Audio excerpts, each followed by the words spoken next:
please join me in welcoming the crew. Andy, I see you have your hand up. I don't know if there's a question with getting technology going maybe, or I think we may have lost him again. I don't know. But maybe we could start off with Michael Stanley. Maybe do you want to tell us a little bit about yourself, or I'm happy to read your bio as well. My bio is a little boring, but I'll just tell you what I do. That's even better. So, okay, so Carolyn, since undergraduate college, I've been in the same industry, the same vertical. I'm a lender.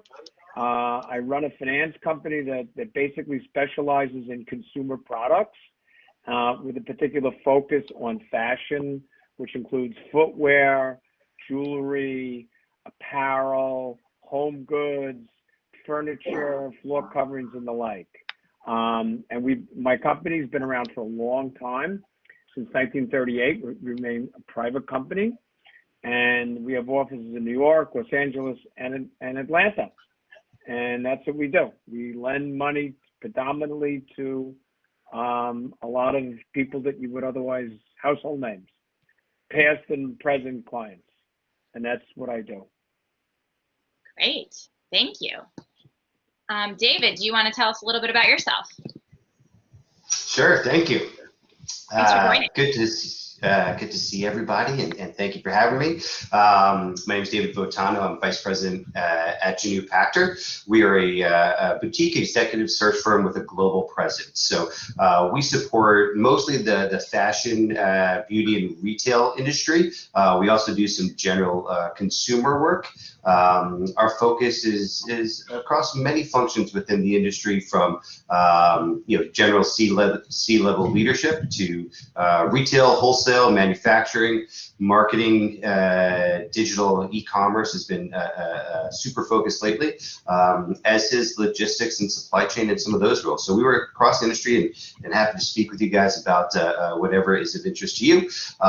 My career started within luxury fashion, within retail. I fell into recruiting about 12, 13 years ago, starting at all levels, and now mostly geared towards the executive, but have a close touch on the industry in general. So I look forward to being here. What did you do when you were in the industry, David? I was in retail. So I started out many years ago. First job was with Louis Vuitton in London on Bond Street in their store when I was just a teenager. And then from there, spent some time with Banana Republic, as most people in the industry do. And then I was off with Brooks Brothers for about 3 years, growing within management, off to Neiman Marcus as well, before landing on the search side of the business. That's great. Andy, nice to see you.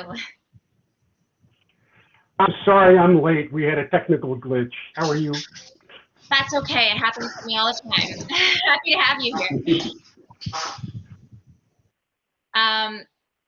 If you continue to have trouble, I often tell people, if you shut down your computer and restart it, I don't know if you've already tried that, it seems to be the trick for Blackboard Collaborate. For whatever reason, it makes it work a lot better. Your connection's always a lot better after. But all right, so I think we're okay. Okay. Good. You can hear us. We can hear you. Perfect. Well, everyone was just going through and talking a little bit about their path and what they do. We skipped over you, but if you want to go now, that would be great. Sure. I began my career as an accident. I was going to graduate school in the evening. I needed a daytime job, and I took a job it was a long time ago, in 1972, in the fashion industry in operations, and watched a lot of people in design and merchandising and sales make a lot of money. And I said, well, that's when the fashion industry was called the Garment Center. And I said, I don't like that name. I had an objective to change it into the fashion industry. And I grew. I learned a lot about design, production, and merchandising. And I became a sales manager of a company. And eventually I became the head of a division of Ralph Lauren. It was the first license that Ralph Lauren had. And we wound up building it into quite a large business. And along the way, I learned a lot about licensing and M&A.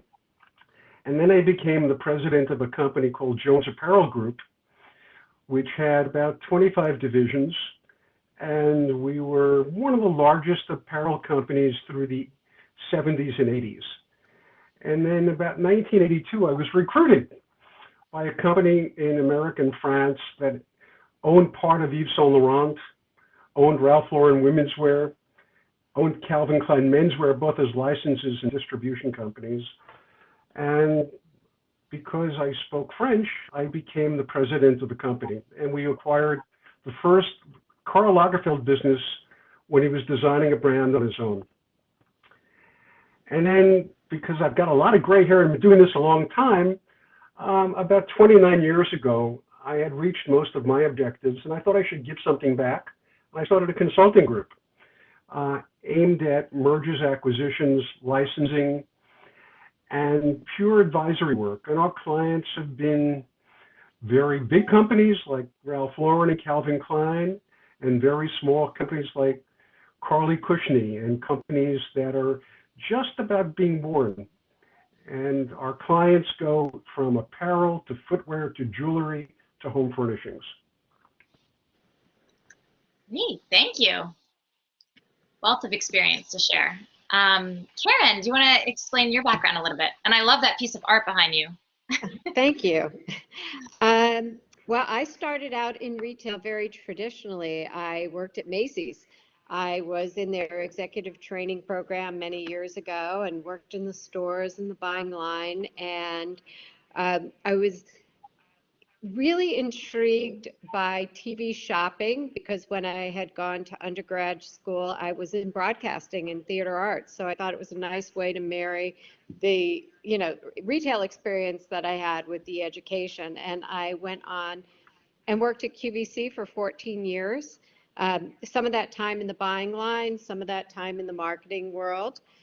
And then when I left, I had the opportunity to run the Accessories Council, which is a not-for-profit trade association that was founded by the industry, for the industry, to help the industry sell more product. So we're really about marketing, consumer awareness, PR, education, any tools that we can provide our members of the industry to help them grow is what we do. That's great. What year was that founded? Have you been with it the whole time, or has it been around a long time? The council was founded in the mid-1990s, and I have been a part of it since it was founded. I'm not a founder. There were 3 people that founded it in the industry, and I read a little teeny weeny article in Women's Wear Daily that it was starting out. And at that time, when I was working at QVC, nobody wanted to sell to QVC. It was really hard in the early days. And I thought, here might be an opportunity for me to meet people and get out from behind my desk. And it's much harder to say no to someone once you know them than, voice on the phone. So I really did it to network and ended up, being in and around the council ever since. Oh, that's great. Awesome. Karen, Carolyn, can I go backwards a little bit because I missed the beginning? I just want to add a couple of things. First of all, thank you and everyone at FIT for allowing me to do. Thank you for coming. This is great.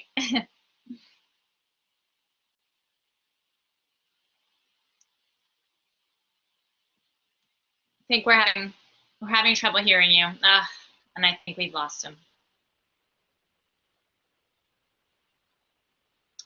Let me just give a second. Maybe he'll be right back. Annie, are you back?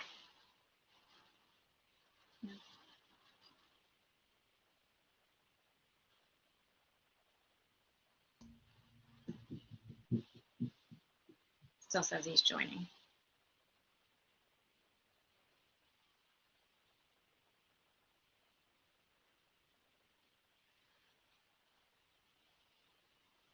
Well, Michael, maybe do you have anything to add about FSN and the work that you guys do together? I know I gave your bio, but Yeah. So it's an interesting group. It's a group that has members from all various and assorted industry groups, whether it's it's trade associations, logistics, various type of lawyers, trade lawyers, commercial lawyers, various lenders that cover the whole spectrum of banking, asset-based lending, factoring, also ERP systems. So really it's this group, and we've known each other by and large for a long time, and we share information, and which is a lot of it's extremely relevant today. How do we get through COVID? What does the retail landscape look like? What trade barriers are there? What logistics challenges are there, particularly now that shipping rates and have escalated, and there's not a sufficient amount of container ships available. So all these things, and what retailers are financially challenged and may not be sustainable. So it's a great group. We share information. When the environment was different, we used to get together and had cocktail parties and the like. And hopefully in another couple of months, we can resume all that. And we have a lot of fun. We share information. Sometimes somebody will tell a joke. It's great. Yeah, that's great. I don't know if I'm back. Am I back? You're back. You're back. Hi, sorry about this. But what I wanted to do is we want to connect the dots of what a brand is about and how it's relevant for your students to become a brand and what it's about. And I think the first thing is what a definition of a brand is, and we like to use a simple definition. It's like the collective impact of the impression you create from what's experienced and what you say, and about the people. And in creating a brand, you have to manage those expectations and live up to them. We all see a lot of brands, Supreme and Nike and LVMH, the Met and Yeezy, Ralph Lauren. We also see people like Stella McCartney, Rihanna, and of course, Karen Giberson, Mike Stanley, David Latano, and you. And like you've just heard, we all became a brand doing something. And what's most important is how these young people can go out and establish their connections. And it's a good time for them to do it. Things are changing. Definitely. Thank you. That's great. So, the question is, what should young people be careful about in thinking about creating their brand? David? Oh, sorry, I didn't hear you call me, but yes, I think especially within the job market, and as you start your career, it's important to think about how you will be viewed from the industry, and what about your experience, your education, your network, your reach. How does that speak to the value you provide when you're in a role? So beginning with the first job you're going to take, and you're gonna explore as you enter the market, to as you consider career changes and job changes. And one of the things I think is important is to have a goal of where do you want to be in your career? What do you hope to accomplish? What type of professional do you want to be in 5-10 years? And it's important to have that target, not because you're going to ultimately get there, but it helps you in evaluating each decision that you make within your career. And what are you trying to establish? How are you trying to establish your brand so you can achieve that goal? Many times that goal will change, many times where you want to go will change, but as long as you're on that path, you're going to help create a story and again, a brand and something that would provide value to the businesses you're going to be joining or that you're going to be creating yourself. So certainly a brand can be everything from the jobs that you are, how long you've been in a job, what your education was like, what your network is, and even more so these days, what is your digital presence? And in the social media world that we have, how does your LinkedIn play into that? How does your Instagram play into that? Twitter, Facebook, all these things will establish yourself. And each employer that you consider will Google you and will look into all these different social media presences that you have. So important for you to start creating that, building that, again, to hopefully accomplish that ultimate goal, even if it's going to change from time to time. Karen, you see a lot of different things happening in the industry and change in technology, innovation. Could you talk about that a little bit, about why young people and students coming out of FIT have a leg up on other people?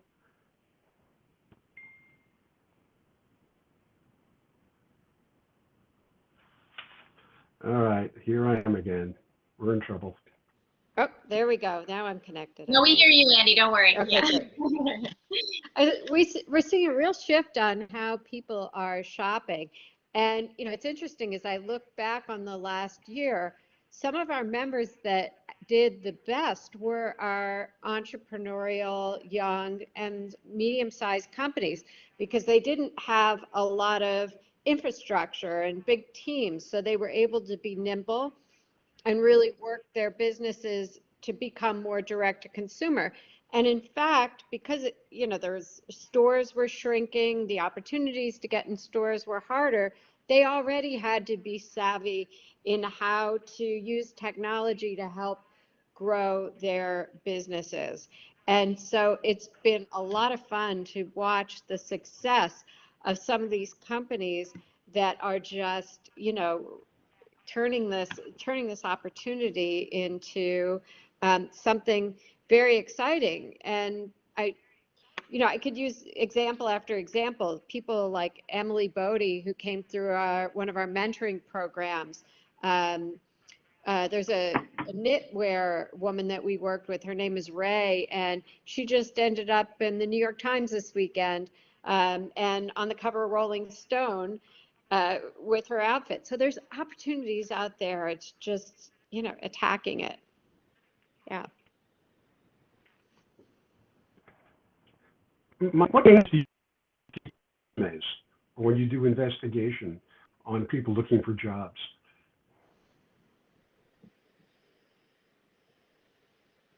I'm sorry. Andy, was that directed at me? Yeah, Mike Stanley. Okay, so Andy in the group, we see there's three hurdles to brands and branding. There's got to be differentiation, right? There has to be relevance. I mean, what is the narrative? I mean, as an example, you look at Tesla. Tesla spends like no money on advertising, but yet the founder gets on Saturday Night Live. I mean, God bless him. Brands have to be sustainable, whether it's environmentally sustainable, socially sustainable, or economically sustainable. So when people invest in a brand, they really have to consider these three hurdles. Particularly, as it relates to either an individual or a corporate brand.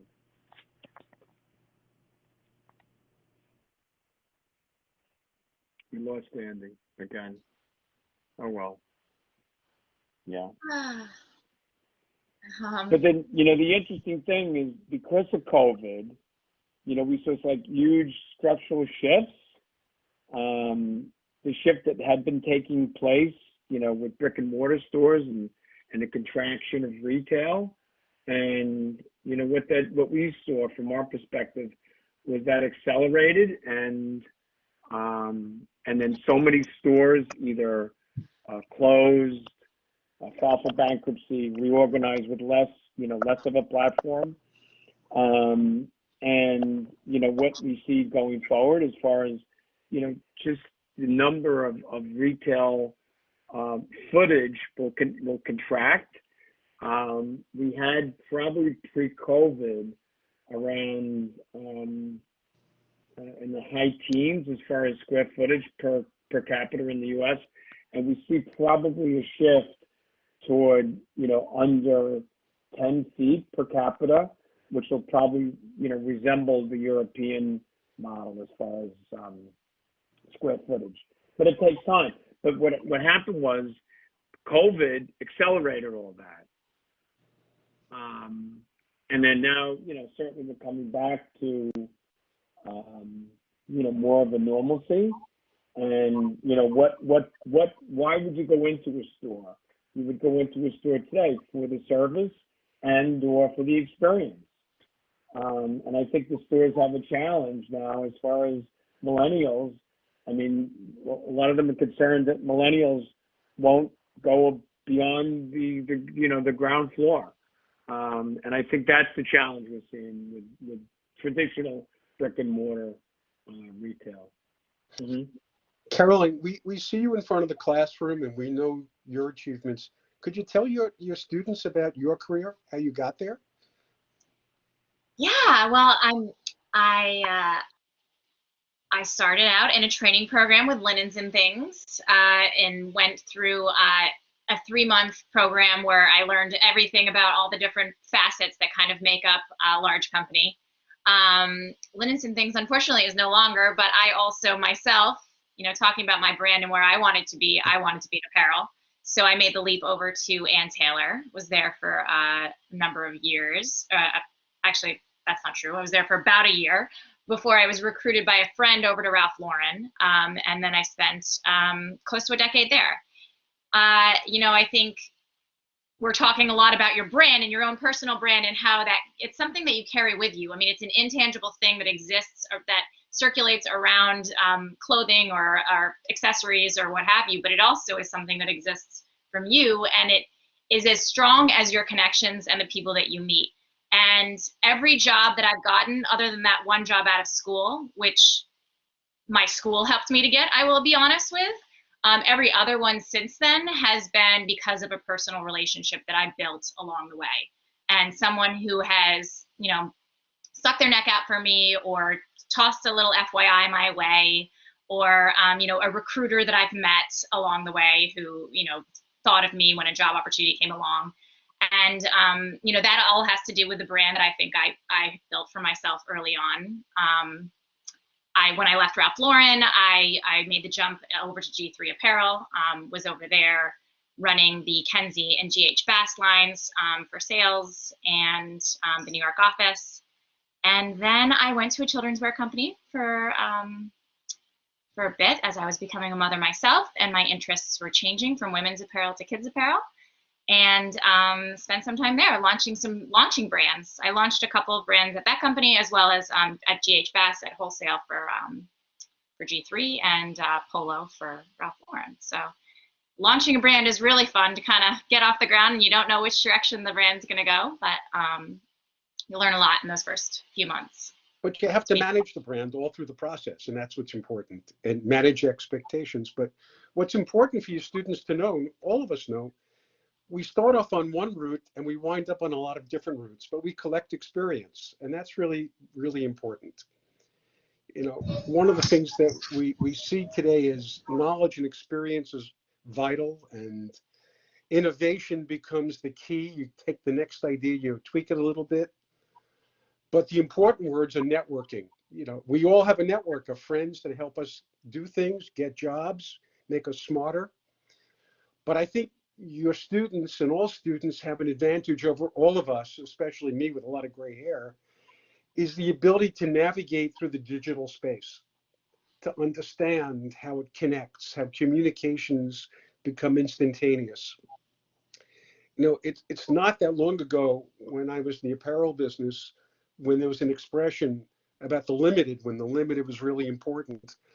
And they would say a trend starts in Milan on Monday and it arrives in Columbus about 4 months later. Not really the case today. It happens instantaneously. People know everything at the same time. Yeah. And in a good way and a bad way, I think. for sure. I would, Caroline, I would just follow up on something you mentioned, and Andy too, and that's the network that you developed over the years and how vital they can be in pushing forward your career. In what we do, of course, we're helping people find jobs, and we're helping companies identify talent. But that's pretty narrow, and I think most placements still happen through connections that people have and through people you know. So there's, it's vitally important that you start building your network within the space that you want to be, and creating a voice out there in that space too, and letting as many people as possible know what you're about, what your brand is going to be, or what you're looking to build and who you're looking to be, so that they can act as an advocate for you as you develop your career. And sure, there'll be job postings out there, and there'll be recruiters out there that'll come find you. But the more control you have over where you go in your career, the better off you'll be, and the quicker you'll be able to get the job that you want, besides relying on what the world out there offers to you. So build that brand, build that network, and create opportunities for yourself. Karen, you want to tell everyone how we network at Fashion Service Network, how we connect ideas and people, and that's really been pretty cool. Yeah, I look at our industry like a puzzle, and all the information you need to put good decisions and make good choices for your brand, or in my case, your organization, requires intelligence from many places. So I may look at trend information to know what's going to be hot.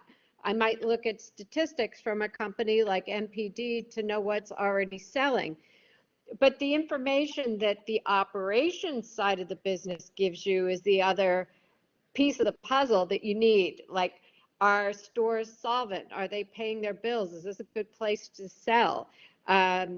Is this a credit-worthy brand? Or in the case of a recent discussion we had to do with shipping and some of the real challenges that our companies are facing, getting goods on time and increased expenses. So how can we take some of this information, share it with our members so they can be prepared or make decisions that will save them money down the line? So I think it's really important to have a network, not just of obvious peers, but if you look at like a Target, all those connected businesses around you that can impact your world dramatically.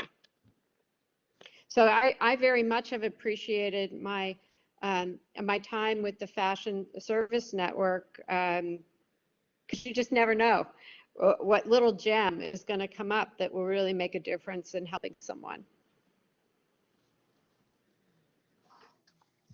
Yeah, I think it's been hugely impactful for me, and I've been with the group for the last few years, but especially going through COVID and the amount of information from all different areas of the business that we've been able to gain, and that our members have shared, have helped me in advising my clients in a world where they weren't necessarily hiring, but being able to speak to them about what are the challenges that other companies are facing, and how are companies approaching work from home policies these days, and are you going back? And I think, Karen, you just sent out an amazingly insightful survey that you did with your group, that I've found a lot of value of and been advising my clients to. So the ability to share information and then extend the networks of our members to our clients has been really important, and have shared people with Michael and Andy too, and coming back to me also. So I think finding a networking group or events and places for you to socialize, whether it be virtually like we're doing these days or in person, has been really important to me throughout my career, and especially with FSM these last few years. And we've been very lucky over the years to have a relationship at FIT, both with you, the students, and many of the professors and instructors, and allowing us to learn about important concepts like sustainability and renewable resources and technofibers and new techniques in communication. The one thing that remains to be important in your education is to know that fashion's about change. Our fashion industry is changing all the time, and information is so important to be able to use, especially when you're going to look for new opportunities. And as you said on your course of looking for jobs, I don't know how many of you already have jobs or are looking for jobs. You're better informed about new technology than most people in industry and how it integrates. And it's important for you to be able to use those tools to be able to talk about that. You know, it's an odd thing. I teach a course, an MBA course online with a friend of mine at Columbia. And I explained to some people about a month ago, 15 years ago, most people never knew how to go online, and gathering data was a trial. You know, a lot of people still didn't really know how to use the computer, as obviously by me this morning or this afternoon. But it's really the fast technology connection to industries which will allow all of you to exceed in your career. But you have to pay attention to a lot of things to get there.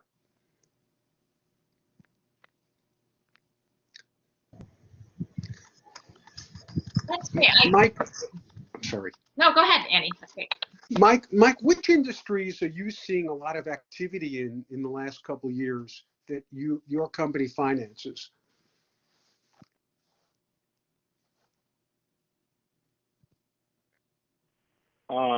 We had purchased a company. It's been now 2 years ago. It was located in Atlanta. Was part of a bank, and they focused predominantly on financing home goods, furniture, floor coverings, and the like. And what we experienced, particularly through COVID, that their business just didn't continue to exist. It flourished because, you know, as a lot of us know, you know, we were home. We said, you know, that couch has got to go, or you know, or the floor covering, or you know, all the things that we have within the confines of our home, and that business really accelerated. The other businesses that we saw that did extraordinarily well over the last year was high-end jewelry. Footwear was a laggard. Accessories also was not as strong. I would say apparel did pick up, particularly over the last couple of months, but the shining star in our portfolio was the home goods section. It really accelerated beyond the beyond. It's incredible.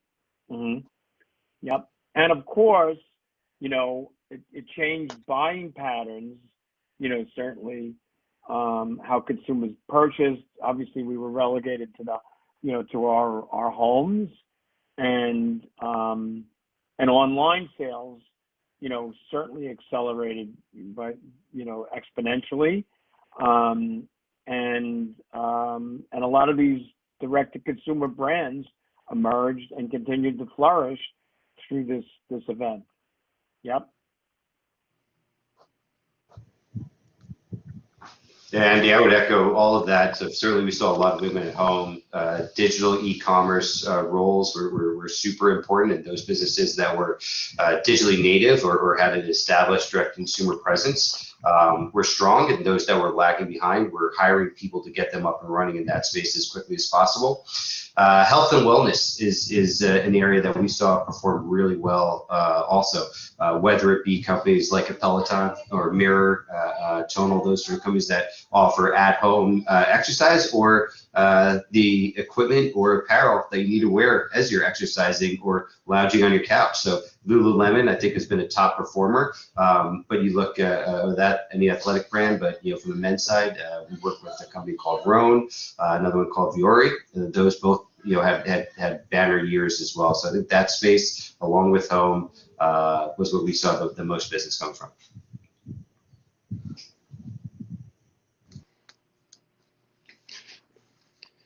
Karen, how do you market your services so people know what you do, so they can understand what the business is about? How do you talk to people outside of your close-in network to promote?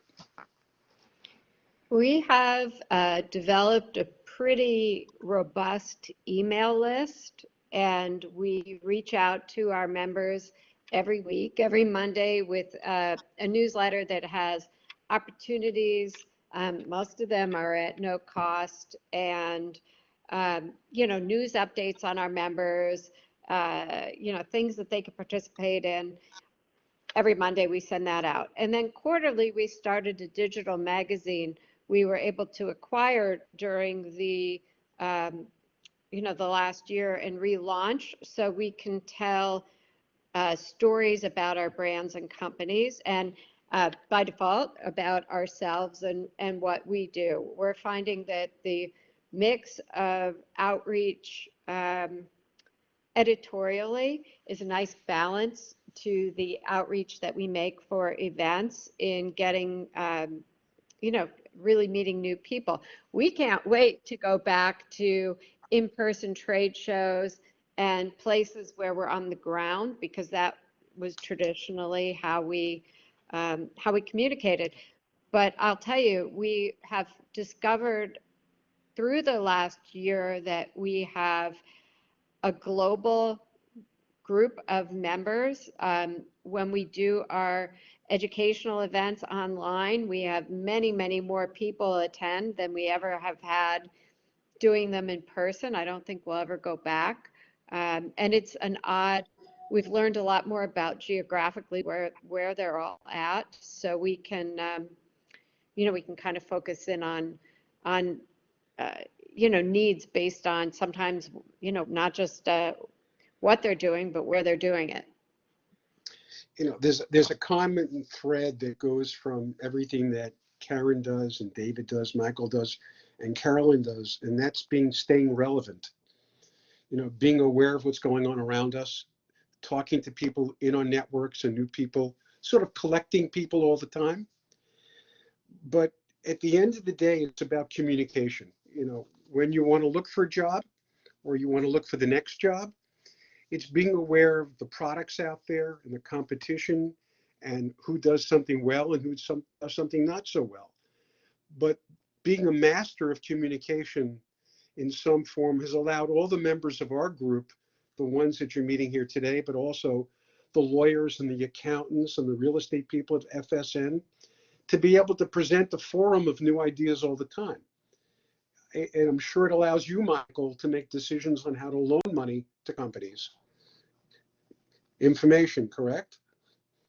It does. I mean, we've seen events, like the last year happened before. It's certainly not the same, particularly in my lifetime. I wasn't around for the Spanish flu, Andy. I don't know anybody. I was there. Okay. But it was interesting because we saw the pandemic create three separate verticals. As far as acceptance, we had to accept it because there was nothing we could do. We had to be appreciative because, listen, none of us on this call died. It was all good. And then we had to adapt. There had to be adaptation. We had to learn how to work remotely. Even though, as human beings, we're tribal and we want to be around other human beings, and we were precluded in doing that. So we had to learn how to handle all this and navigate through this. But yeah, it was an experience, and you learn through experience. And particularly, how do we learn as humans? We learn through trauma. And yeah, this is very traumatic for all of us. So we learned how to survive and learned how to do better, hopefully. But I think that the biggest thing that I felt neglected as far as you couldn't be around other human beings and hug other individuals. But I think we're going to ultimately and hopefully get there soon, very soon. I can't wait to get a hug. Has anyone seen that commercial that's going around by Extra Gum? It's a great commercial. Students, I don't know if you have, maybe I'll email it out to you, but it's this great commercial with everyone kind of coming out of hibernation and coming together. Carolyn, how many of your students already have jobs or are looking for jobs? Do you know? Do you guys want to tell us by a show of hands if you have a job already for after graduation?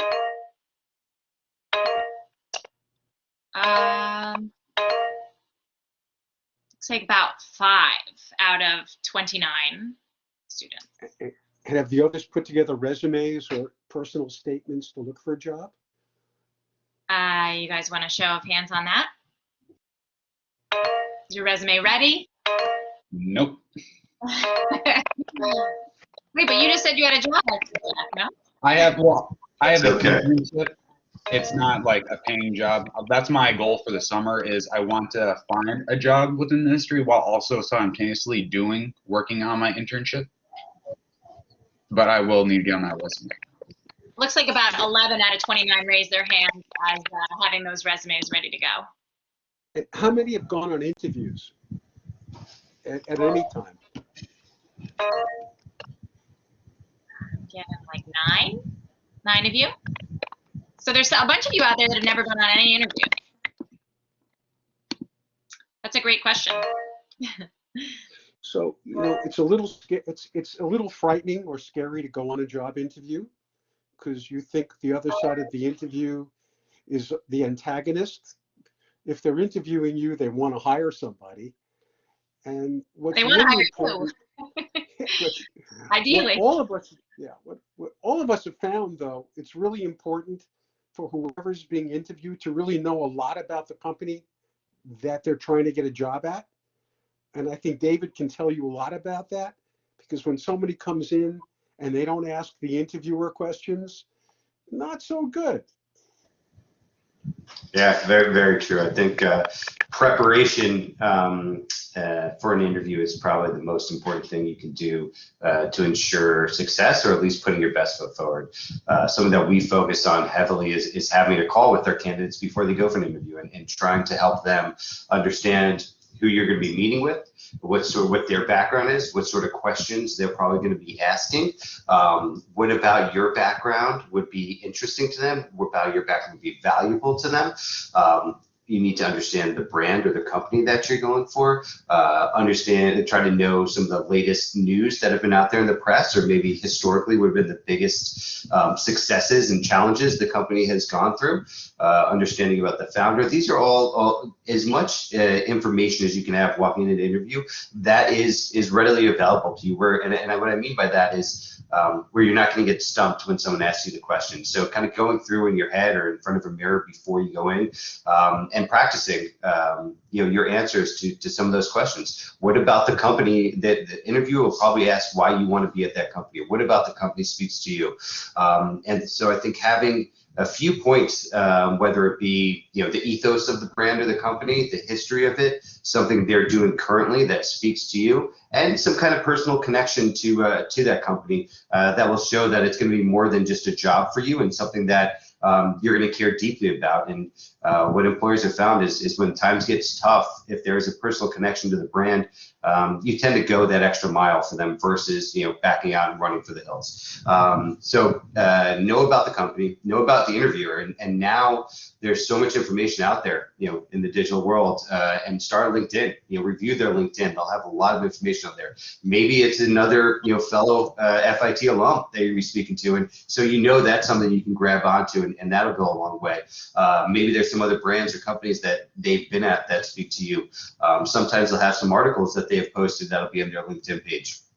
Look for all this information so the interviewer feels like you did your research and that you really care again about this opportunity. So yeah, definitely interview prep is super important. And I would take, just speaking in regards to resume, super important. And even if you haven't had or a number of jobs or any jobs, there's still some good information you can put out there. Just the courses that you've taken while you're at FIT, any internships that you've been at, any traveling, any studies you've done, any projects you did through school that you think would be relevant to the industry.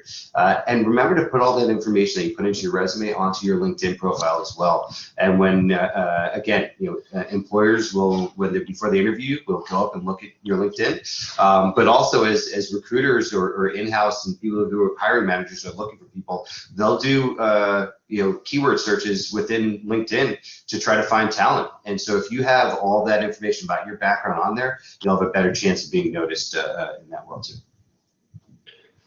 But I think, Mike, you can talk a little bit about people being careful on what they have on social media, things that you've seen in the past.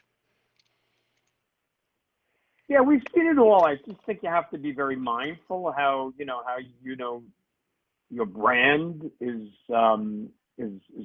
really amplified. And then also, if there's anything that you really want to clean up when you go out into the job market. But I think the important thing is that, you want to show, and, particularly during the interview process, yeah, you have to be candid. You have to tell the truth on an application.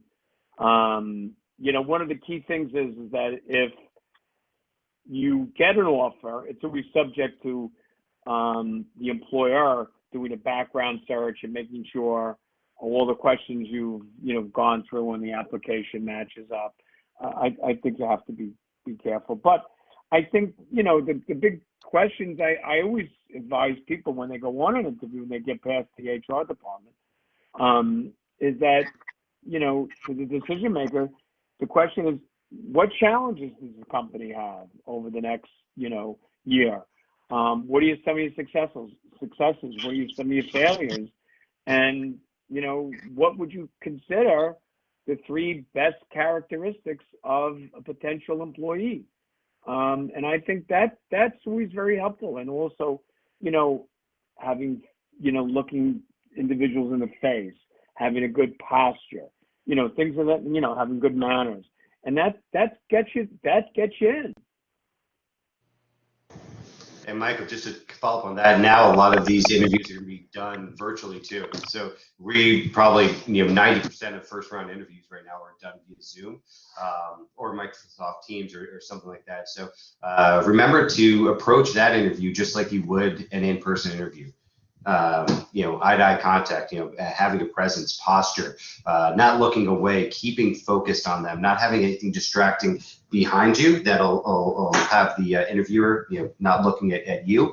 And similarly, making sure to stay focused on that. It's okay to take notes, and I think it's important to take notes during an interview, but don't be looking away too often. Try to keep that engagement. One thing that can be helpful is having your resume right next to wherever the interviewer's picture is going to be, so you can follow along with them as you're going through your background. But for the most part, again, having a presence, posture, keeping engaged and keeping that contact. Karen, you've hired a lot of interns over the years. What do you think interns should be looking for when they're coming to a company like yours or any fashion company? Well, we've actually hired a few of our interns over the years or helped them get jobs. And I think that right now, it's harder than ever before to be an intern. We do have 2, because you don't necessarily get the exposure and the experience that you would if you were sitting in our office.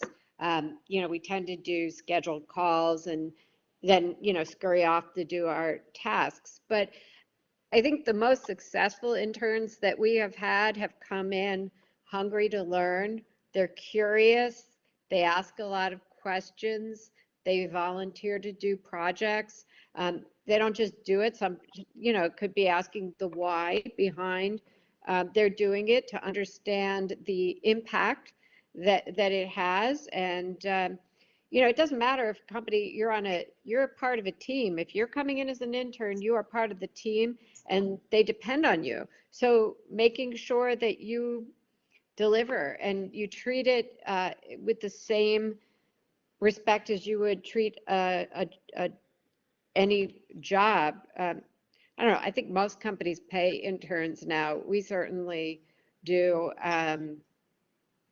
But, if someone works hard for me, we'll work really hard for that person to help them throughout their career. Some of the things that we always see when we look at young people starting jobs is them being attentive to what they do, being passionate for that job, being willing to do more than their job title, and more importantly, be prepared to get the next job. Know what the person above you is doing, so when that person leaves, you can be in a place to take that job, or at least apply for that job. So, the fashion system is about cross-training. A lot of people, including myself, started in sales or started in systems, and they wind up in merchandising by being observant, paying attention to everyone around you. A good banker is a good merchant.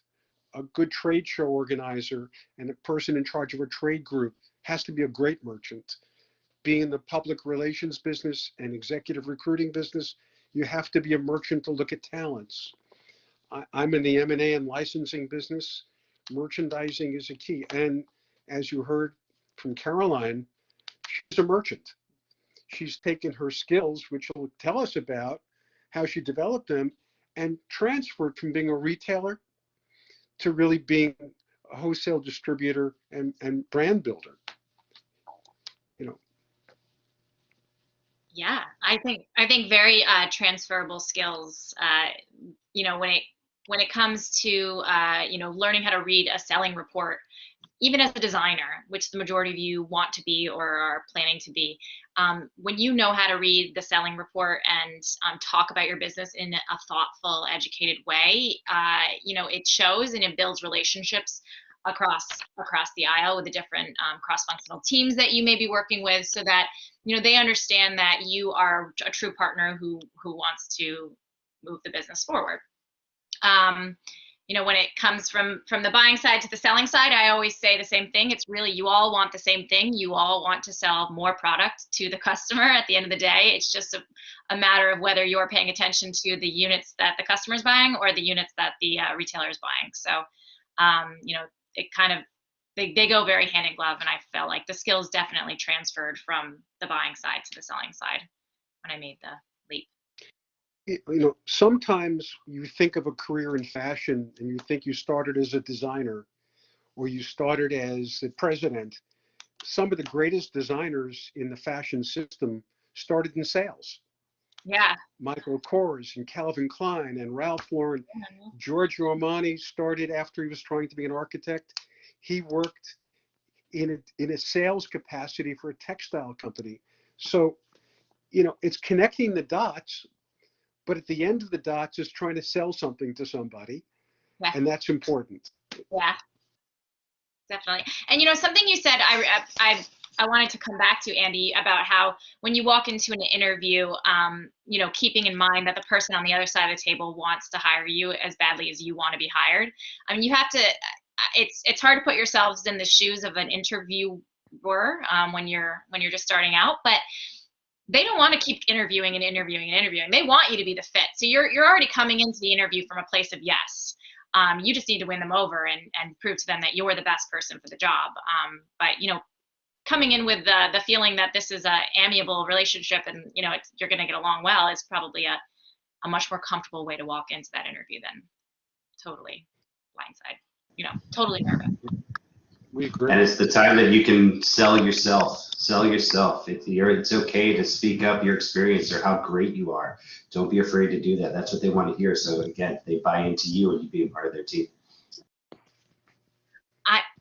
Unless you have a lot more that you wanted to ask, Andy, I feel like maybe some questions from the students who want to take some. We're good. Great. Does anyone want to raise their hand?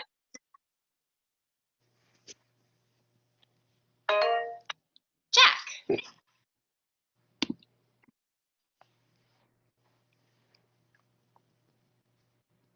Hello. Hi.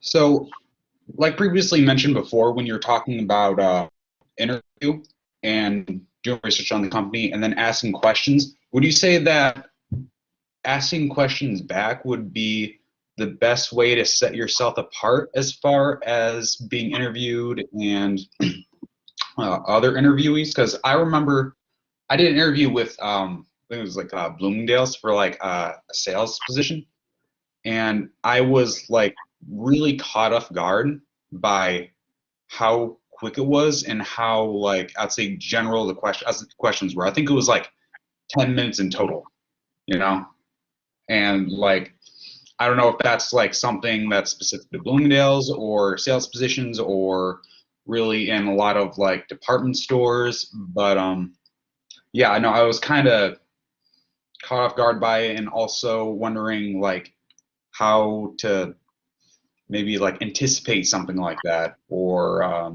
prepare for it?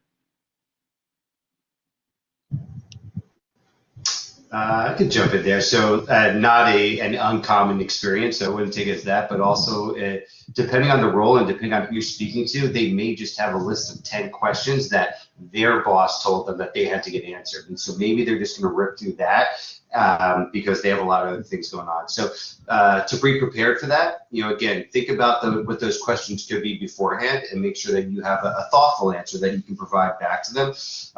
And then, yes, asking questions is a way. It could separate you from the pack, but also it could, if you don't have any questions, it could put you at the bottom of the stack too. So, a few questions I'd like to have is, what do they think would be the most important skill sets for someone to be successful in this role?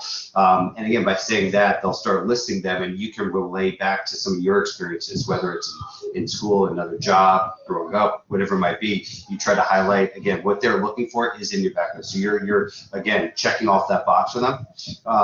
What do they see as the biggest challenge in the role? And then you can go back with something that you've done in your past to overcome that. Where do they see this person growing to, or what do they hope for this person to accomplish in the first 6 months, a year? Again, understanding what the expectations are going to be and how you can position yourself as being able to accomplish those goals. Those are some things that I think are important to get across. And then one question that's important to ask before you walk out of an interview is, after having spoken to me, is there anything that you feel we didn't cover? Or is there anything about my background that you want to know more about or you think would prohibit me from being successful? Try to deal with any of their questions, follow-up questions before you leave the door, so you don't have any stone unturned before you walk out. Is that kind of what you're going for? Yeah, definitely. Thank you. Yeah, I think that's great advice. And I think, I've never been a recruiter like David from that perspective, but at the same time, I think if I get asked a question by someone I'm interviewing and they don't then interact, they don't like ping pong back with me after they've asked me the question, it's kind of a negative, I would say. I assume that you're asking me that question because you want to get feedback that you can kind of jump in from. So it's totally normal, to David's point, to hop back in with, oh yeah, that's great to hear because I did X, Y, Z, and you'll notice on my resume, blah, blah, blah, and kind of highlight yourself again. Thanks, Jeff. Thank you. What other questions are out there?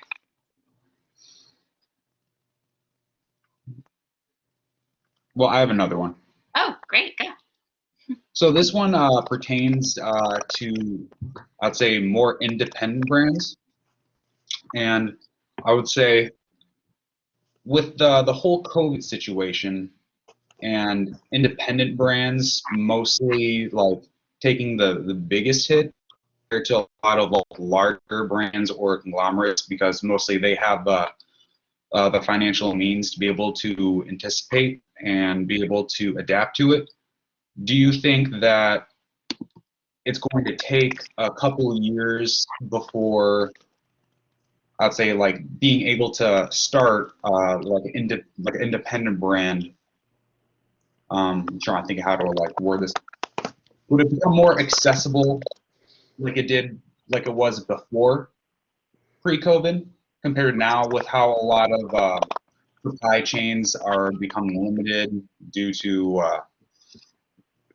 like just all the COVID regulations? Let me try to tackle that in a couple of ways. It's never easy to begin a brand, whether it be an indie brand or even a brand that people you think you know about. So one of the things to always be concerned about is having enough capital or credit available to start the brand. And have the technology or the know-how of knowing how to source. Now I'm going to divide the answer a little bit and sort of beg the answer. Because of e-commerce, because of the internet, because of social media, and because of people working and living and talking in communities, this is a great time to start a new brand. But I wouldn't start the brand with the expectation of making money out of the box. It might be doing something you do on the side when you have another job, or if you have the resources to be able to survive, pay rent, eat, and do whatever you need socially. But people are communicating new brand ideas all the time. We worked with Supreme when it first started. I didn't understand how it got to be where it is. It was almost as if the community made it happen. For the last 8 years, we've been working with a well-known actress who owns a brand called Honest. Her name is Jessica Alba. And she had an idea. It was because she had a brand new baby, and she wanted the ability to have a specific kind of product available, and she couldn't find it. So she had the temerity to call some people up in the healthcare industry about diapers and some other products, and she sold them the story. And she was convincing. And what they did, instead of selling the product, they gave it away. She found a community of moms who were the best community to speak to, because they talk about food and Pampers and the health of the babies. And she found 5 communities of women around the country, and she made them all her resellers. And within 18 months, she developed a brand. That's a different way of approaching it, but it was done in an odd time, and it was indie. And it still is indie, even though it's going public soon. But if you find a group of people that talk to each other, that like each other, that can convince other people, you'll build a brand. Think of Williamsburg, Brooklyn. Nobody would have lived there 15 years ago until somebody said it's a good place to go for a drink and a burger and to shop. And it's not near a subway, but it's a cool place to be. They found a community. It became a brand. Williamsburg is a brand. It's not a place. So, you know, it's a good time to be indie, but you have to remember, you need capital and credit and tools. Okay, and would you say that building independent brand or starting a brand has become, like, it's become more democratized, like through social media and being able to like, kind of market yourself, like say Peter Doe, which I don't know if this currently still the case, but I think I was reading at one point he spends like no money on marketing. Like it's just purely online store that's mostly promoted through his Instagram page. But yeah, he's still like accumulated like a huge demographic of customers and followers. Do you think that's a trend that's going to keep growing as more independent brands pop up? Absolutely. Absolutely. And especially being that older brands are less relevant to younger people. You know, my firm has represented Calvin Klein and Ralph Lauren and many brands like that. They stay relevant to the people that know them, but younger people are looking for new brand affiliations. They're looking for the next cool idea. They're looking for the next thing that's sustainable. You know, and all those buzzwords are the words that can make brands important, but you have to know how to use them. It's a language that you're going to create, because sitting at FIT with your other students and with Caroline and your other instructors and professors, you've heard buzzwords. You got to borrow the buzzwords and put them in a language of your own. And that's why indie works. But you have Thank you so much. You need courage. Yeah, but Andy, what I would also add that COVID changed the whole dispersal of products, right? So you had all these brands that were they had to go to retail, okay, and they were at the mercy of a retailer. Now, because of COVID, they leapfrogged over the brick and mortar, the retailers, right? They went direct to the consumers, and it created a whole industry of people, of I call them almost scientists, that figured what drives that purchase, right? And there's a whole community of people that trade with Amazon and know the dynamics of Amazon and how to get, you know, the approval and the ratings and what have you, and fill a void. It's the most amazing phenomena that you see. So yeah, I see a potential. However, you want to make sure that if you're going to develop a brand and build a brand, it's got to be sustainable in the economic sense, right? Because most startups to fail most, right? You want to be the one that you don't fail, and you have the ability and a business plan and the financial backing, and then because I lend money to a lot of these brands, and the largest reasons why they fail is because they don't. It's not because they don't have a demand. It's because they don't have a great product. They run out of gas. They run out of money, and that's the reason why they fail. So you want to make sure you have enough to sustain yourself, and that's the most important in our view.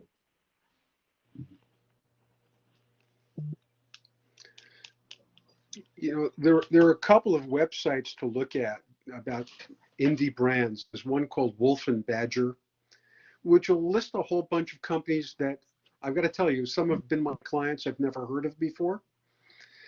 But people have given birth to the next idea. And again, as Michael said, you need the back end protection and know-how to make it work. But because of direct-to-consumer e-commerce, because of bloggers, because of social media, if you have the next good idea, it's a lot easier than trying to sell Macy's or sell Bloomingdale's or sell a major retailer a product when they don't know who you are. It's a dichotomy. People want to be able to build a product and sell it to the major stores. There's good news and bad news in doing that. But if you can launch a brand quietly and get the undercurrent and get sort of the momentum started that way, I think that's a cool way to start a brand in today's world.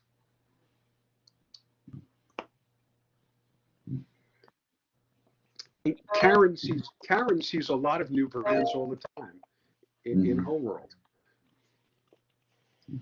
Yeah, I mean, we probably work with, I'd say at least 10 new brands, 8 to 10 new brands every month. And some of them are really well thought out and planned, and some are a little less so. And we try to coach them, to get them on a track for success.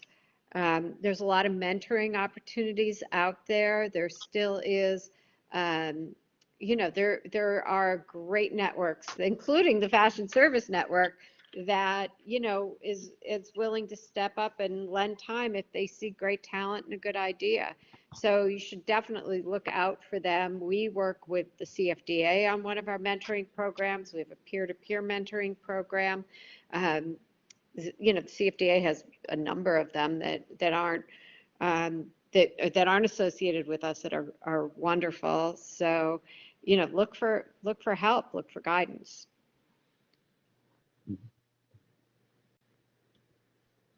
Thanks for your questions, Jack. Right. Thank you. The next hand I see up is Azad. Hi. Hi. Thank you for very interesting information. So my question is, I'll start from I have my brand like maybe 2-3 years already. So, but it just started. It's a new brand, and I need to work for keeping my brand, like on developing my brand. So that's why I'm looking fashion companies to go to work there.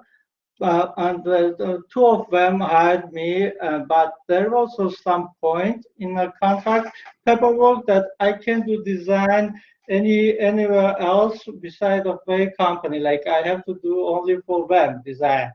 So that's why I was not agree with that, and I just not take that job. So is that really a very serious point in the companies saying giving us, or I just can say nothing and develop my design in my brand and do their design also? And this is one question. And the second question, I'm art person, I'm not in a business. So what you will suggest me?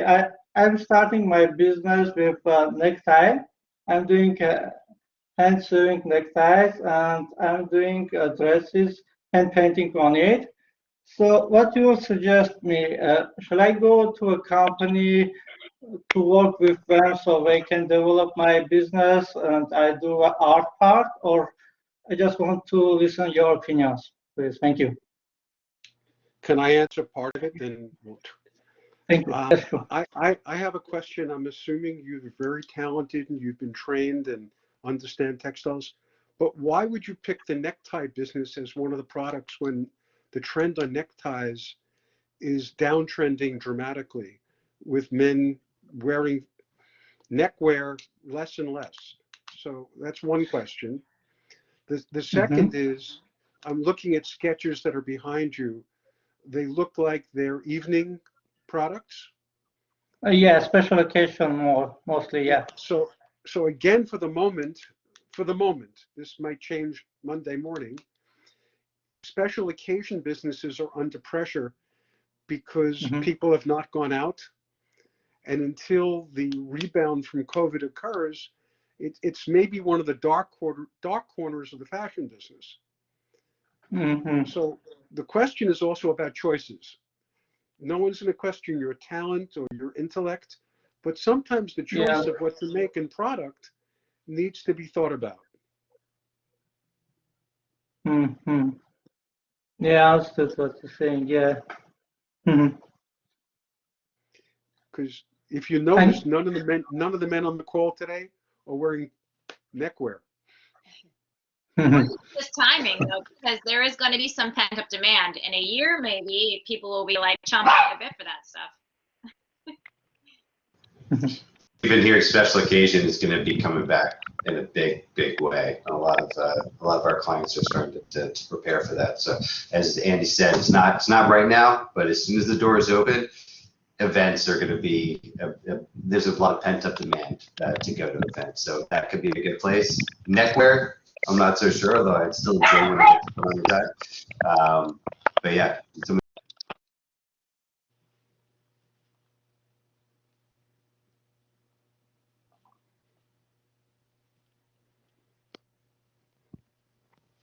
Sorry, I'm gonna throw my dog out. Vasilisa, I see you next. Hello. So I have a question pretty similar to the one that Jack asked, but a little bit more specific. There is one thing that I'm really curious for a long time, and I'm asking people from industry around. There are a lot of luxury brands nowadays exist in the fashion industry, and some of them are growing, and some of them, as I know, went out of market a few like 10 years ago, 20 years ago. And I know there is, and I know that many of them are owned by LVMH. So my question is there really a possibility of creating or for one of the brands, for one of the fashion houses to become as global as other ones now in fashion industries, such Gucci, Chanel, Louis Vuitton, and how much time does it really take to become one of the biggest global fashion houses in the world? So is there a possibility at all that one would kind of grow, and how long does it usually take? It's a lot of questions, but I can answer part of it by good marketing, good promotion, great design connected to old brands works. I had, during my career in the fashion industry, the benefit of working with Ralph Lauren and Calvin Klein, but most importantly, I was the president of a business that owned Karl Lagerfeld's business. And Karl was never his own designer. Karl designed for Ferragamo. He designed for Fendi. He designed for Chloe. And then while he was working at my company, Alan Wertheimer, who runs Chanel, said, we need somebody to come in and resurrect our brand, because Chanel was dusty.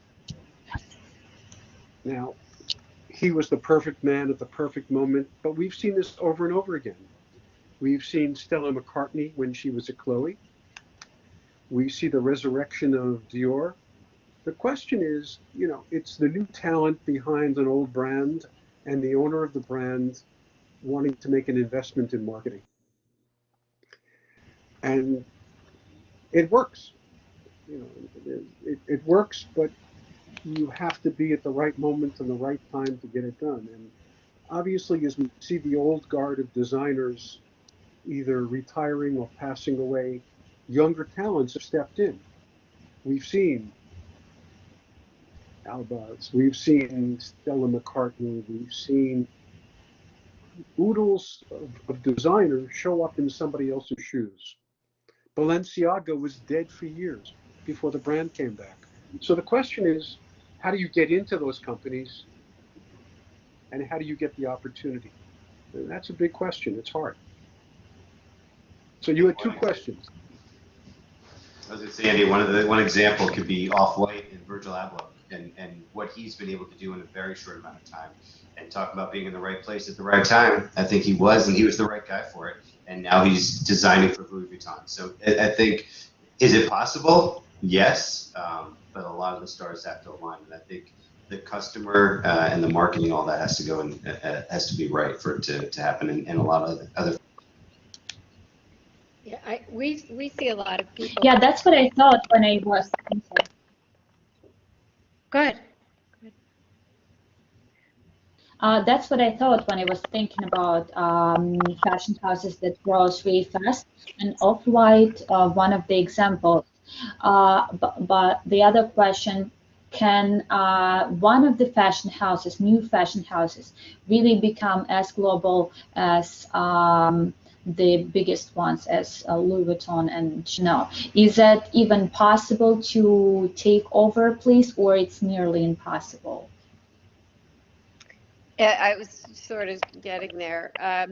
We see a lot of luxury brands launch, particularly in the handbag space, footwear space. It's very difficult to launch in certain categories, and it takes a tremendous amount of time and perseverance because those big brands, those established brands, even though sometimes one's hot and one's not, or, one's cool and, one goes a little dusty for a while, they tend to cycle around. And to get a new brand into that cycle, with a few exceptions, is you have to have a lot of fortitude and patience and money. And luck. Yeah. Yeah, luck. The other thing I wanted to ask, and it is connected to this question as well. So I know to be able to stay on the market as a high-end fashion house, you really need to invest a lot of finances into copywriting. So the biggest problem that fashion brands are facing is to make sure their products are not copied by other brands or by China. And I was curious how big are how large are financial expenses for the copywriting defense? So a big part of my practice is licensing. We represent many well-known famous designers and not so famous designers. There's a difference between a copyright and a patent. There's a difference between a license and a grant. Similar overlaps, but all different.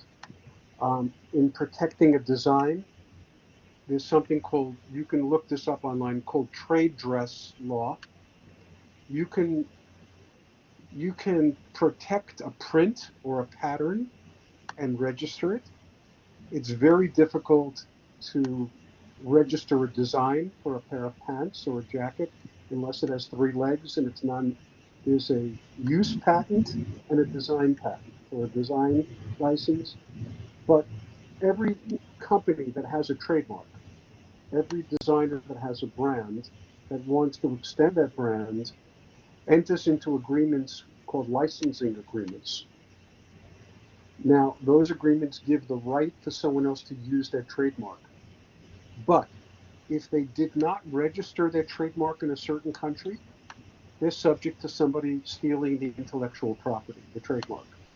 So I'm sure over the years you've heard about or read that people in certain countries like China or even the Soviet Union have taken somebody's trademark that did not register it. And when you register that trademark as the owner, you have to register it in different categories. There's categories for accessories and jewelry and apparel and footwear. So you must do a complete trademark registration. Right now, there's something called NFTs, non-fungible currencies, where you can look at this and you see an image of a cat was just recorded as an NFT. So this is a business, it's an art and a science. Protecting a trademark is the brand owner and the trademark's owner responsibility. And also, it's a logistic and legal nightmare to get it back if somebody has registered it. So I'm sure it didn't answer all your questions, but there's a complete body of law and business that deals with this.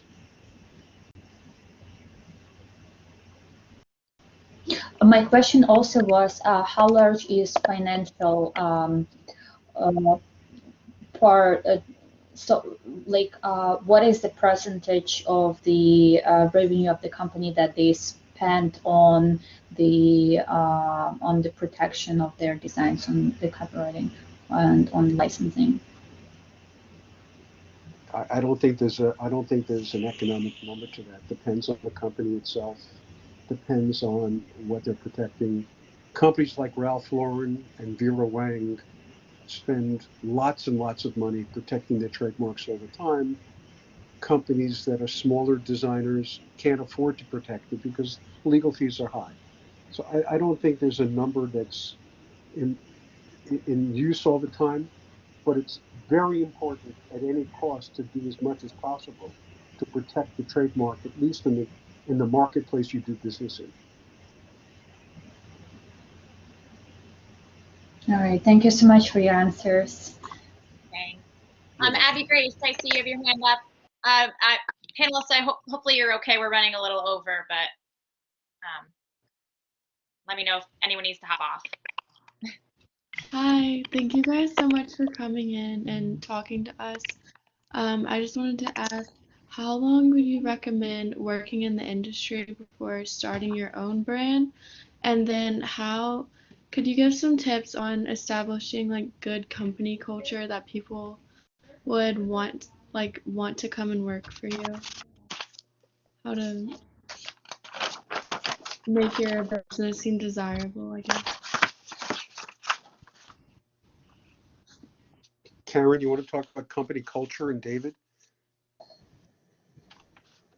Sure. Culture is definitely something that's very important. And the short answer for you, Abby Grace, is where would you like to work and what would you like your company culture to be?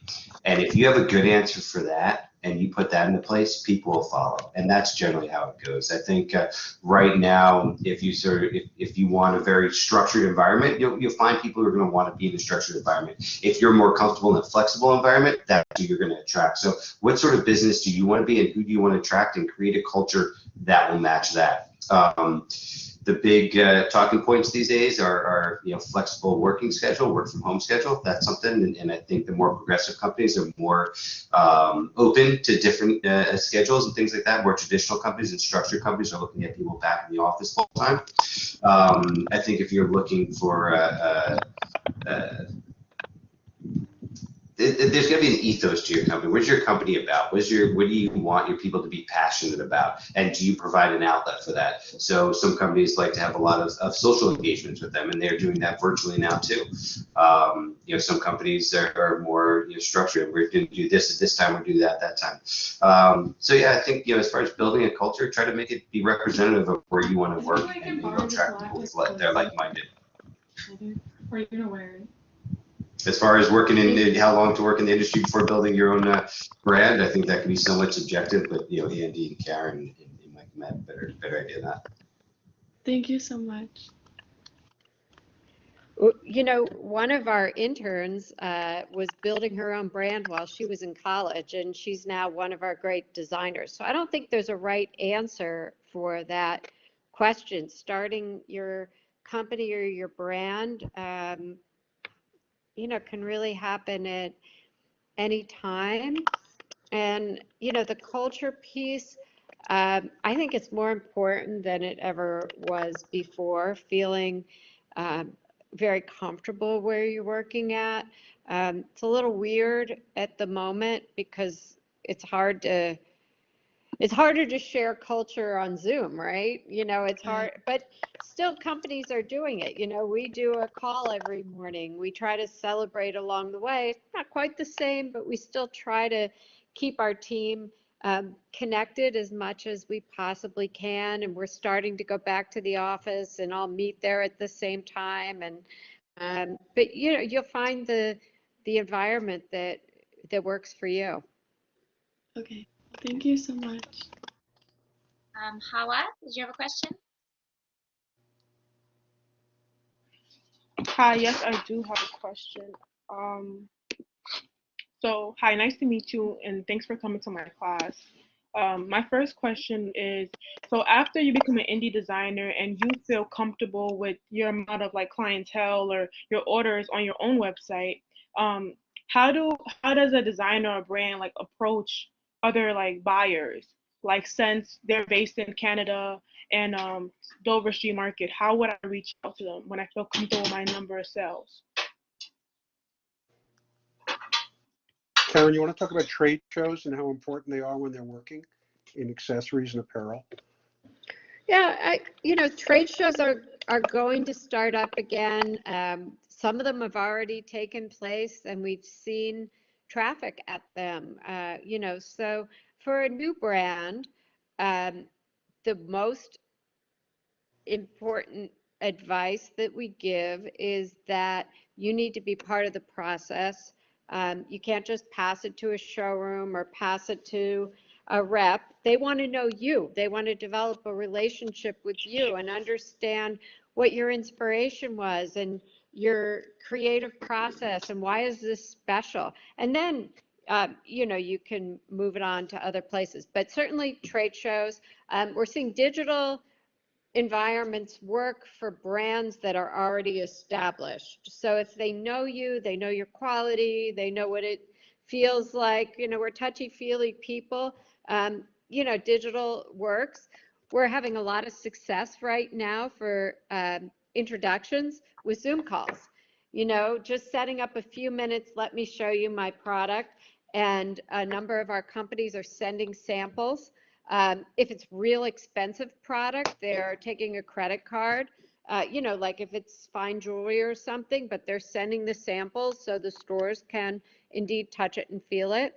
We have brands who are taking road trips that are going to meet with the stores, and they're having great success because those stores are just dying to see and meet. And again, it's about touching and feeling the product. So if you have the opportunity to actually meet with someone, that can be terrific too. Using your LinkedIn, using your contact list to the best that you can to reach out to people. I don't know all the retailers. Sometimes if I want to get in touch with someone, I send them a note. And personalize it. No cut and paste. They want to know that you thought about why would my product be good for your store, not just here's pictures of what I do, take a look, because they're inundated with those kinds of emails. It's more like figure out who the owner is and, dear store, I want to be in your store because, and this is why I think it's a good fit. And these are the brands that you carry, and I would merchandise beautifully around them, and you have nothing like what I have. Give them a reason.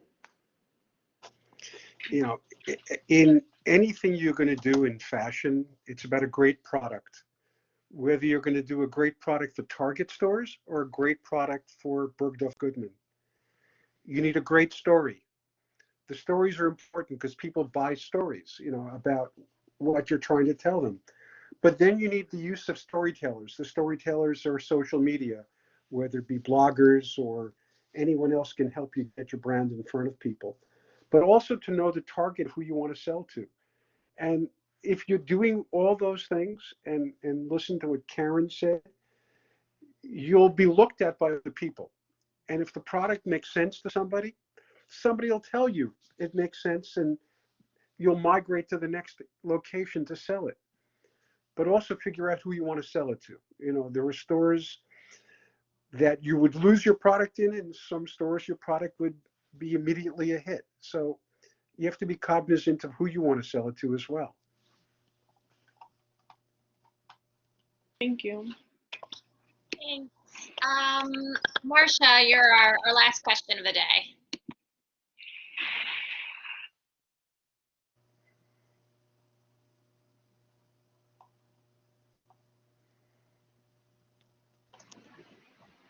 Sorry, I clicked out the window.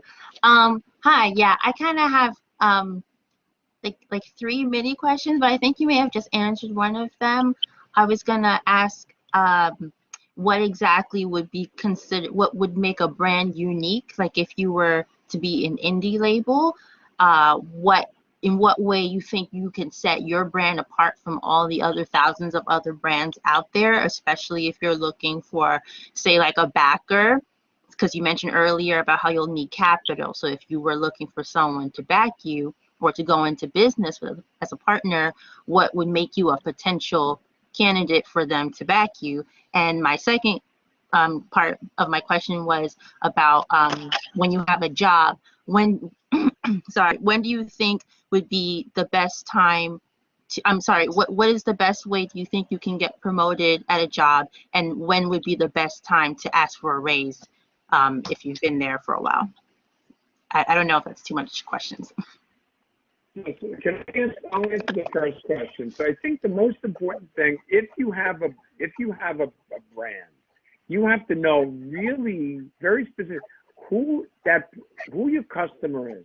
Is your customer a 28-year-old individual living in Topeka making X amount of? You have to know where it belongs. Once you understand exactly who your audience is, that's where you have to focus, because I think a lot of we see more companies making mistakes, right? So they take their brand and they enlarge it to offering all these other product categories. They lose sight of really what the core essence of that brand is, and they get themselves distracted. So I think it's very important to really know who you're going to sell your items to. The most important. And then from that, all the other things, the back end, if you have traction, if you have excitement in the brand, then of course, listen, there's a lot of money in the system. It'll come to you, right? They'll find you and they'll say, listen, we want to back you, we want to finance you, all good, and we'll help you, and you'll get help. As far as getting a raise or a promotion, I think it's always good to be mindful, not to jump the gun too early, and say, listen, I think I've been with the company a year. I think I've learned a lot. I'm adding value. I think when we look at our employees, we want to know what employees are adding value, adding revenue, adding assistance, and those people, get rewarded. And we don't want to lose people because it costs money to hire people. It costs money to terminate them. It costs money to train them.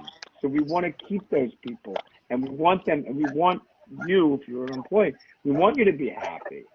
and be content and hardworking. Because sometimes, you know, there's going to be periods of our, you know, work week or work month that we're really going to need you to do, you know, go beyond, you know, the beyond to help with a particular project. So I think, you know, others may have another opinion, but that's how we view it. As far as getting a raise, David, you want to talk about how people get compensated? Yeah, I was just going to say, if you want a raise or you want a promotion, do more than what you're asked to do. Start being better and being hungrier and being faster than everyone else in the room. And if you can do that, you're going to get noticed. And just as Mike was saying, you're providing value. You're doing more than what you're asked of. You're going to be compensated for more than that. Now, if you're doing that, you're being hungry, and it's going 2 years, and you haven't been tapped on the shoulder, then it's time to ask for it. If you feel you have provided more value than what you originally hired for, or what your role is, and it's going on an extended amount of time without being provided or being put up for a promotion or raise, then it's perfectly fine to ask for one. And the right forum is first. Ask your boss to have whoever your manager is. You know, ask them to have a conversation. If you have quarterly business reviews, or if you have meetings and reviews, monthly, weekly, that's the time to ask for it, or ask for their advice. I feel like I've been going above and beyond. What do you think is the next step for me? Is there a next step for me here? I'll put the thought out there into their head that you're thinking about that, and maybe they'll come to you with it. If they don't, then you flat out ask, okay, what do I have to do to get to that next level? What do I have to do to get a raise? And then you're not saying, I want a raise, but you're asking what you have to do. And then if you do it and you still don't get offered, they say, we spoke 3 months ago and you said if I did this, I'd be off an opportunity. Do you think I performed well? Yes. Well, okay. So, and then they'll know what the answer is. If they keep pushing you off, then it's time to say, okay, I've done as much as I could for this company. I'm not being rewarded or being acknowledged the way I think I should be. And that's the time to start going out into the market. And if you feel you can do more than what your company is envisioning for you, put that into the market and see what other opportunities are out there. You usually end up getting a bigger raise when you change companies than when you do it internally. But also people don't like to see on a resume a lot of moves. And if you start becoming jumpy, companies won't see you as attractive. So there's going to be a balance there too. That's great. I think that's great advice. Well, thank you all for being Thank here. you. Sorry. Thanks, Marsha. Thank you all for being here and, dealing with the technical difficulties and all of that. It's always such a welcome pleasure to have all of you from FSN on and hear your expertise. So thank you. Thank you all. And see you soon. Thank you, guys.